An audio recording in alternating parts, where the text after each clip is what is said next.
नमस्कार मंडळी, आज आम्ही निघालो आहोत वाशीच्या मार्केटला। उन्हाचा तडका इतका होता की अक्षय आणि अभयने लिंबू सरबत घेतलं, पण मला मात्र लिंबू गोळा खाण्याचा मोह आवरला नाही। तो थंडगार गोळा खाऊन आम्ही फ्रेश झालो आणि स्टेशनच्या दिशेने निघालो।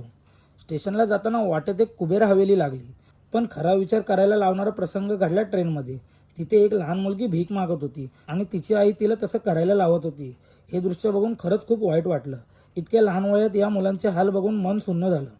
असो, विचारांच्या चक्रात आम्ही सानपाडा स्टेशनला पोहोचलो आणि तिथून रिक्षाने वाशी मार्केट गाठलं। अक्षय मात्र पूर्ण संसारात रमला होता। घरी फोन करून विचारत होता, नक्की काय घेऊ, मिरच्या की आंबे?